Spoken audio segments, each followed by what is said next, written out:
Well, one of my questions was when men and women, so separately, when they're looking for someone, what qualities should they look for? And I think like one of the mistakes young people make is people can be insanely interesting, right, in all sorts of different ways, and they can have, like you said, this kind of mother virgin personality, and then they can have this like whore personality as well, and having this range makes them interesting. And keeping your, like, getting with somebody interesting is how you keep this relationship going. Yeah. So for young men looking for someone, thinking that they need this ideal person, yeah, it's what too they narrow. need is, it's too They need narrow. someone with range. Yeah. Well, that's part of maturity, is that, well, and that's part of subduing the world. So God tells Adam to subdue the world, essentially. You know, and all the eco freaks think that means, you know, rape and pillage Mother Earth. It doesn't what it means. It means everything in its proper place, everything properly categorized. It's part of the action of logos. And what you do in a good relationship is you put everything in its place, right? So there's a time for virgin mother, and there's the time for, you know, sexual licentiousness, and everything in its proper place. That's the crucial issue. Same with aggression.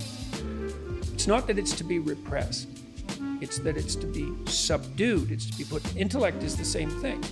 So Milton characterized Lucifer as intellect gone wrong. And intellect's a great gift. It's a great talent, and it is God-given. That's the simplest way to think about it in many ways, because it's highly genetically determined. Highly. Now, no one likes that. It's no wonder, because it's a rather dismal fact of life. But, so it's a gift. Now, you might say, well, how can the world be a fair place if some people are given this great gift of intellect and others aren't? And the range of, how do the cosmic scales balance, given that some people have an IQ of 150 and some people have an IQ of 70? Massive difference. Well, partly along with intellect comes pride and the probability of it going wrong. And there's no one more narcissistic than someone who's smart. And if you are smart, that's a real temptation. It's a real temptation. It can make you bitter as hell.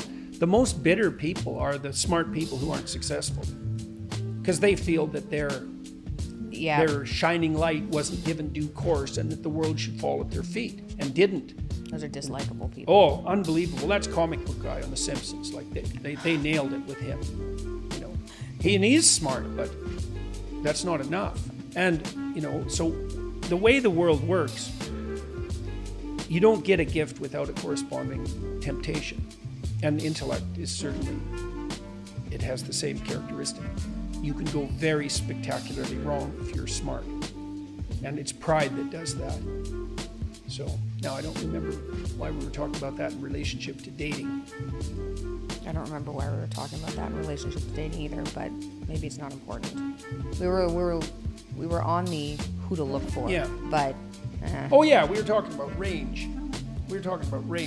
Well, one of the things that happens, and I still don't know how we got into intelligence. Yeah. Well, that's part of maturity, is that, well, and that's part of subduing the world. So God tells Adam to subdue the world, essentially.